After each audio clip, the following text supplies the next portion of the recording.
Steve ? Steve, qu'est-ce qui ne va pas ? Calme-toi. Qu'est-ce qui s'est passé ? Ah, j'ai vu cette vidéo. Ce chien a été adopté par des gens bienveillants. Il est maintenant un membre à part entière de leur famille. Il est très heureux. Regarde, ils ont même conçu un fauteuil roulant exprès pour lui. Mais je suis d'accord avec toi. Je ne comprends pas comment on peut être cruel au point d'abandonner un pauvre animal. Heureusement, le chien a continué de vivre comme si de rien n'était. Comme ce cerf.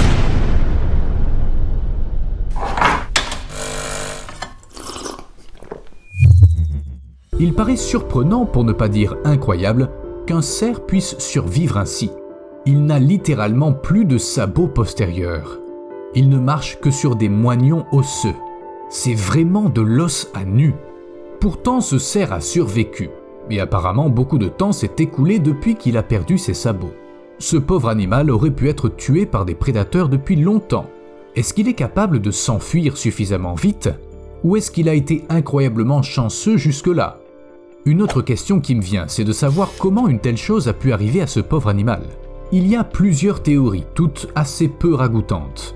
Peut-être que le cerf est tombé dans un piège ou qu'il a été blessé par un chasseur. Peut-être que c'est dû à une infection du sabot, aussi appelé piétin. Lorsque les cerfs passent beaucoup de temps dans un environnement humide, leurs sabots peuvent facilement être endommagés, même s'ils en font un usage normal. Il suffit d'une minuscule entaille causée par une branche, par exemple, pour que la bactérie pénètre. Et, enfin, vous avez compris. Mais il existe une autre théorie, qui expliquerait d'ailleurs pourquoi ces deux sabots ont été endommagés en même temps. L'animal est peut-être passé sous une faucheuse quand il était petit. Il faut savoir que ces machines ont des lames sacrément tranchantes.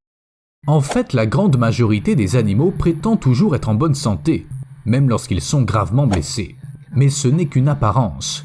Dans une autre vidéo, j'ai expliqué que c'est ainsi que les animaux essaient de tromper les prédateurs, car ceux-ci s'attaquent toujours aux individus faibles et malades. Et s'il existait un moyen d'éliminer la douleur ? Les scientifiques ont réfléchi à cette question et ils ont effectué des tests sur des poules. Certaines étaient en bonne santé, d'autres boitaient. Les oiseaux ont reçu deux types de nourriture, avec et sans analgésique. Les scientifiques leur ont appris à les différencier, puis ils leur ont laissé le choix. Les poules qui souffraient préféraient la nourriture contenant des analgésiques. Dans de bonnes conditions, les animaux peuvent se permettre de révéler leur faiblesse, mais quand c'est une question de survie, ils sont prêts à tout. Même à boire le lait d'une brebis morte. Oui, ça semble dégoûtant, mais c'est bel et bien ce dont a été témoin un éleveur néerlandais du village d'Uskert. Une de ses brebis est morte, et un bébé phoque avait apparemment perdu sa mère et s'était retrouvé loin du rivage. Il était affamé, mais il a trouvé une solution à son problème. Évidemment, l'éleveur n'en est pas revenu. Je vais tout de suite vous révéler la fin de l'histoire. Le phoque s'en est tiré. On l'a emmené dans un centre spécial, soigné et relâché dans la mer. Bien sûr, j'ai de la peine pour la brebis, mais c'est une histoire très touchante. Enfin, ça semble quand même bizarre quand on y pense. Une brebis morte gravide, un phoque, du lait. Ça fait trop de coïncidences. Bien sûr, Steve et moi avons immédiatement creusé la question.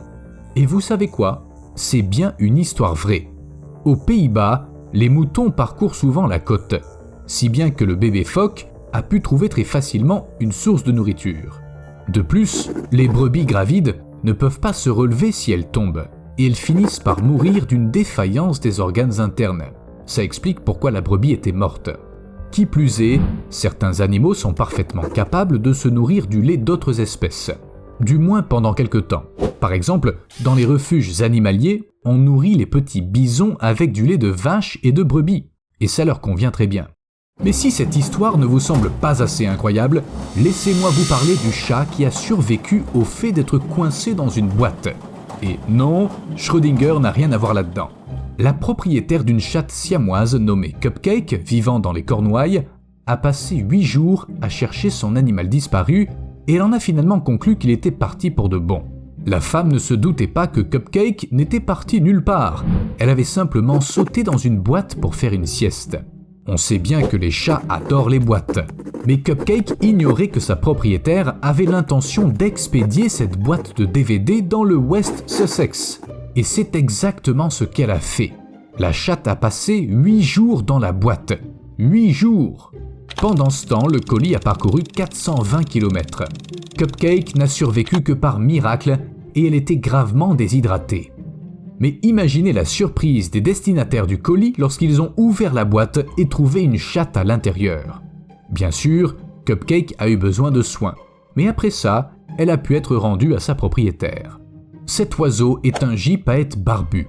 Et comme la plupart des oiseaux, les gypaètes barbus peuvent voler. Aussi, lorsque des habitants du coin ont trouvé en Géorgie un gypaète barbu qui ne pouvait pas décoller, ils se sont inquiétés. Ils ont emmené l'oiseau au zoo de Tbilissi, puis dans une clinique vétérinaire où l'on a fait une radiographie et trouvé un cutter à l'intérieur du gypaète. Un cutter de 20 cm de long. Comment un animal peut avaler un truc pareil et rester en vie? D'ailleurs, malgré sa situation délicate, le gypaète barbu continuait à se nourrir, même s'il n'était pas en état de voler. Bien sûr, on a fini par soigneusement retirer le cutter et l'oiseau s'en est remis. Mais pourquoi ce gypaète avait-il l'idée de manger quelque chose de non comestible? D'autant que c'est pas un cas unique. On ressort plein de choses de l'estomac de gypaète barbu. Une fois, on en a même extrait une hache. L'explication se trouve dans le régime alimentaire de cet oiseau. Le gypaète barbu se nourrit d'os, qu'il avale entier si possible, et si un os est trop gros, il le lâche sur des pierres pour le briser en plus petits morceaux. Ça peut nous sembler peu nutritif, mais les os contiennent de la moelle osseuse, et ils sont eux-mêmes composés de calcium. Ça suffit à rassasier l'oiseau, et l'acidité de l'estomac du vautour facilite la digestion. De plus, un gypaète barbu trouve toujours à manger, car les autres animaux dédaignent le plus souvent les os. Bref, que des avantages. En dehors du fait que les oiseaux peuvent confondre couteau et hache avec des os. Cela dit, c'est un excellent repas. Les gypaètes barbus peuvent survivre à l'ingestion de trucs vraiment bizarres. Mais pas sans l'intervention d'un vétérinaire. Sparky, lui, n'a eu besoin d'aucun vétérinaire pour survivre à un événement peu banal. Vous connaissez Sparky, c'est une célébrité dans son genre. Durant l'été 2013, ce grand bison a été frappé par la foudre. Ça a brûlé la fourrure de son dos, après quoi apparemment l'éclair est ressorti par sa patte. Mais Sparky ne s'en est jamais inquiété. Il est resté debout et il a continué de mâcher de l'herbe négligemment. Il faut savoir qu'il existe des cas où de grands élans sont morts après avoir été frappés par la foudre, sans parler des moutons et des cerfs, qui peuvent mourir par dizaines pendant un orage. Mais Sparky a survécu, et pendant les 5 années suivantes, il n'a cessé de faire l'admiration des scientifiques et des touristes. C'est pas pour rien que j'ai mentionné les élans et les moutons parmi les victimes de la foudre. Comme beaucoup d'autres animaux, ils se déplacent sur 4 membres. Et ces 4 membres rendent les animaux particulièrement vulnérables pendant un orage. C'est une question de mise à la terre. Les humains, en tant que bipèdes, ont 2 points de contact avec la terre. Ça forme un circuit court. L'électricité remonte le long d'une jambe, elle traverse parfois les organes internes, puis elle ressort par l'autre jambe. C'est suffisant pour causer la mort, mais ça laisse quand même une chance de survie. Qu'en est-il des quadrupèdes? La foudre frappe le sol, elle entre dans le corps de l'animal par une patte, puis elle remonte et pénètre dans une autre patte. Après quoi elle passe à la patte suivante, et ainsi de suite. Sur son chemin, l'éclair touche tous les organes vitaux. Y survivre est presque impossible. Quant à Sparky, eh bien, c'est probablement l'exception qui confirme la règle. Parfois, la nature ne fonctionne pas du tout comme elle le devrait. Voici un exemple simple. On peut trouver sur le web de nombreux articles affirmant qu'un kangourou ne peut pas survivre sans sa queue. C'est impossible car pour les kangourous, la queue est comme une 5e patte qu'ils utilisent en permanence. Pour garder l'équilibre pendant les sauts, pour économiser leur force, pour les aider à marcher et à se battre.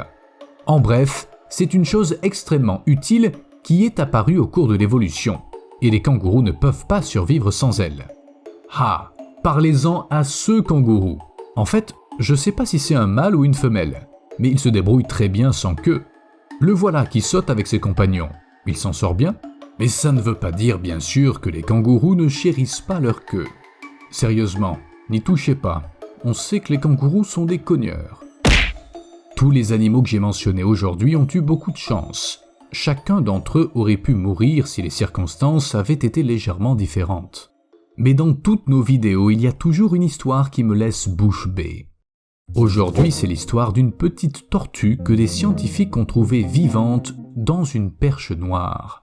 Ça n'arrive pas tous les jours, mais le plus incroyable, c'est que cette perche avait été capturée par des biologistes qui l'avaient amenée au centre de recherche pour l'étudier, et ce n'est que là qu'ils ont trouvé la tortue à l'intérieur. Elle était dans l'estomac du poisson, vivante et indemne. Enfin, pour être honnête, il faut préciser qu'une tortue peut survivre contre vents et marées, même quand un requin la mord. Et c'est pas un cas rare. Les marques de telles attaques peuvent être observées sur de nombreuses tortues de mer. Elles doivent aussi avoir des nerfs d'acier. Sérieusement, vous feriez quoi, vous, si un requin tigre surgissait à côté de vous? Personnellement, je rejoindrais le rivage en un éclair, probablement en criant très fort. Mais les tortues de mer kawan font comme si de rien n'était, ignorant complètement le danger. Oui, c'est un requin, et alors? Si les tortues peuvent se remettre même d'une puissante morsure, alors elles n'ont rien à craindre. On devrait peut-être plutôt se préoccuper de ceux qui les mordent. D'accord, c'est pas une tortue qui a fait ça. C'est des blessures que les crocodiles s'infligent entre eux en se battant. Ça arrive assez souvent dans la nature, mais il n'est pas si facile de filmer un crocodile avec la mâchoire cassée. C'est un animal sauvage après tout. Le plus souvent, des humains viennent en aide à ces crocodiles sans mâchoire, car il est difficile de dire combien de temps un crocodile survivrait sans elle. C'est pas simple de mordre une proie quand on a, pas ce qu'il faut pour la mordre. Mais parfois, les crocodiles survivent par eux-mêmes. Et à en juger par leur taille, ils ne meurent pas de faim. Je sais pas du tout comment ils font. Trouver de la nourriture n'est pas le seul problème. Comment un crocodile peut survivre avec une telle blessure sans contracter une infection? Peut-être que tout s'explique grâce à leurs étonnantes capacités de guérison. Les jeunes alligators peuvent faire repousser jusqu'à 22 cm de leur queue s'ils la perdent, et c'est les plus grands animaux de la planète capables d'une telle chose. Alors peut-être que d'autres crocodiliens ont aussi des capacités de régénération. Après tout, ils ont survécu pendant des dizaines de millions d'années, contrairement aux dinosaures qui n'y sont pas parvenus. À plus.